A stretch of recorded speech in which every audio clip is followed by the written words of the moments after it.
Okay mga kababayan, Chris Ulo po at welcome back po ulit dito sa ating YouTube channel. Okay mga kababayan, mga kanalays, itong pag-uusapan ho natin ay medyo bago, no? Pero dati natatalakay na rin ho natin itong babaeng ito eh. Abogado ho ito eh. Pakilala natin. Attorney Trixie Cruz Angeles. Palakpakan.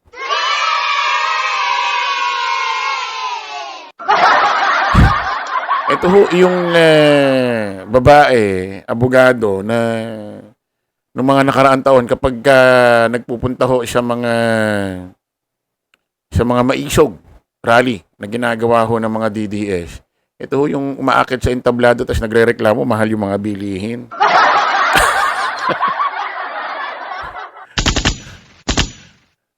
Ano ba? Tapos may mga isinisigaw pa ito eh, yung Mr. President, gutom na kami. Ganun pa yung tono ng kanyang pananalita eh. Okay, sure, mga mahal daw ang bilihin, tubig, kuryente. Dati ng issue yan eh. Kahit saan namang presidente na umupo rito sa Pilipinas, ganyan ang mga pangkaraniwang issue. Mahal ang bilihin, mahal ang konsumo ng tubig, konsumo ng kuryente. Common ho yan. Lahat ho ng nagdaang presidente rito sa Pilipinas, yan ho, karamihan ang isinisigaw ng taong bayan. Pero pag sinabing war on drugs at nagkaroon ho ng extrajudicial killing, pogo, at hinayaan ho magtayo ang China from 2016 to 2022 ng mga istruktura, building ho doon sa ating economic zone sa West Philippine Sea. Ano pa marami? Pag sinabing ganun, wala nang iba kundi Duterte admin lang yan. Pero pagka sinabing mga mahal ang bilihin, nako, hindi pa yata tayo pinapanganak, Attorney Trixie Cruz, mahal na yan. Parang yan eh, parang traffic. Hindi pa tayo pinapanganak. Traffic na. So common yan, common yung mga isinisigaw. Common yung mga isinisigaw mo na yan. Yung mga mahalang bilihin na yan. Tapos may sinabi pa siya, gutom na raw sila. Meron bang tao na naging presidente siya, nung siya ang naging presidente, walang nagutom na Pilipino? Sino? Iba dyan, nagugutom kasi nagda-diet. Ito mga kababayan, pinag-uusapan ho itong si Attorney Trixie Cruz Ramirez kasi nagbigay daw ho ng banta. Dito kay Yusik Attorney Claire Castro. Kapag hindi na raw yata siya tauhan ng administrasyon. Hindi na siya secretary. Undersecretary. Painggan nga ho natin mga kababayan. Ipapablotter daw ni Palace Press Officer Undersecretary Claire Castro ang isang abogadong supporter ni VP Sara matapos siyang pagbantaan kasunod ng kanyang Chucky remark. Una kasing inihambing ni Castro ang bise kay Chucky kapag daw nagagalit ang kilalang manika mula sa horror film na Child's Play. Sa kanyang YouTube vlogs. Nagsimula ho kasi ito mga kababayan, mga kanalays, nung itong si Yusik Attorney Claire Castro ay tinawag na kamukha raw ni BP Inday Sara Duterte. Itong si Chakadal. Kapag kagalit lang naman.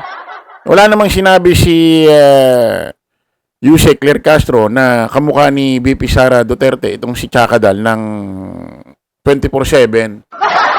Wala namang sinabing kamukha minu-minuto, araw-araw, oras-oras, buong taon kamukha since birth. Wala namang ganun. Sinabi kapag galit lang. Kapag hindi nagalit, ewan ko, sino nakamukha niya? Si Digong siguro.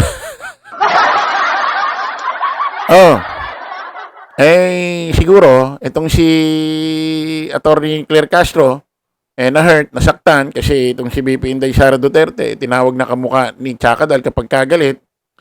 Bakit, Attorney Claire Castro, bakit iniintindi mo kung sino yung kamukha ni BP Inday Sara Duterte kapag kagalit? Ang intindihin mo, yung mukha mo. Ang intindihin mo, Attorney Claire Castro, yung mukha mo, kung sino kamukha mo kapag galit ka. Huwag mo intindihin yung kamukha ng iba. Yun ang intindihin mo. Diba? Sinabi ng opisyal na posibleng ma-disbar ang abogado matapos makisawsaw sa issue na hindi naman siya kasali. Ngayon pa lang, General Nartates, i-report ko to ha. Sabi niya, kapag ka daw nilaglag ako, siguro ng boss ko or what, appendix lang, mali pa yung spelling niya eh. Coccyx, no? Ang nakalagay yung conyx. Coccyx lang ang walang latay sa akin. Diba? So, ibig sabihin, most probably, pag wala na tayo, diba, bilang Palace press briefer, gaganti sila. Buhay.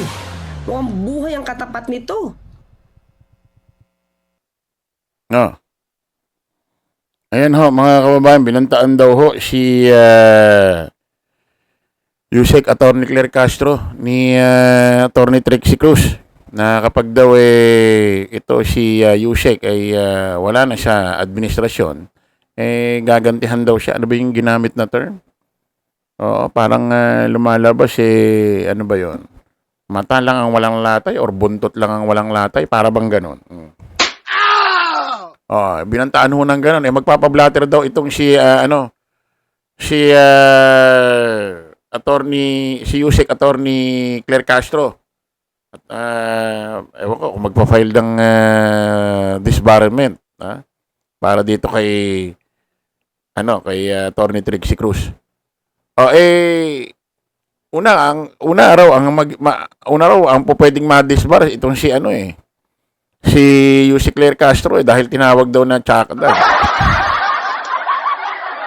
Parang nakakatawa, no? Kapag pinailan mo ng disbarment ang isang abogado dahil tinawag si BP Inday Sara Duterte na kamukha lang ni Tsakadal. Tingnan natin. Magpapablatter daw ito kasi mga kababayan, ako, delikado ho yan. Kasi nagbanta itong si Attorney Trixie Cruz Hindi ho magandang pagbabanta yun. Bakit parang laki ng... Bakit parang sobrang naapektuhan si Parang masyadong naapektuhan itong si Attorney Trixie Cruz nung tinawag ni Yusek Claire Castro na kamukha na ni Chikadal tuloy.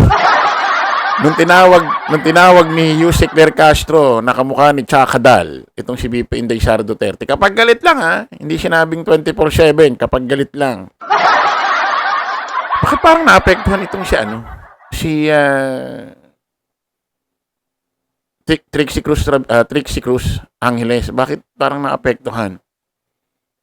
Kasi di naman, ewan ko, bakit ganyan sa kabila? Parang pag sila ang binabanatan, sila BP Inday Sara Duterte, nagagalit sila. Pero pagka itong mga ito, tinatawag na kung ano-ano, pangiinsulto, itong si Pangulong Bongbong Marcos, wala namang ganyang violent reaction, wala namang nangyayaring pagbabanta. Hindi naman kasi po pwede, mga sir, mga ma'am, dyan sa kabila na kailangan babanat kay Pangulong Bongbong at walang babanat sa pamilya Duterte. Ganun lang naman ang laban, di ba? Babanatan niyo si Pangulong Bongbong, babanat din kami sa pamilya Duterte. Ano bang nyo? Ano ba? Buti nga naihambing pa si BP Inday Sara Duterte kay Chakadal. Sikat pa nga yung hinambingan sikat pa si Chakadal. Si Pangulong Bongbong Marcos nga. Kung kani-kanino na hinahambing. Quezon Iwi, Bangag, Adik, ganito, ganyan. Wala namang mga violent reaction dito. Pati si Pangulong Bongbong, wala, tumatawa lang Ewan ko, bakit parang sa dinami-daming ginawang pagbanat kay BP Inday Sara Duterte, di ba? Bakit parang sobrang naapektuhan nakakapagtaka, no? Bakit parang sobrang naapektuhan dito si Attorney Trixie Cruz Angeles dito sa Chakadal? Bakit parang sobrang affected siya? Anong meron? Bakit parang sobrang na-hurt siya dun sa... Parang nga lang yan parang... Kasi, una, mga kababayan, yung manika na yun, hindi naman totoong tao na masagwa ang mukha. Sa manika lang yun eh. So, kumbaga, yung ginawa ni Yussi Claire Castro, parang pang-aasar lang. Hinambing lang sa manika. Hindi naman kung saan siya hinambing. Di ba?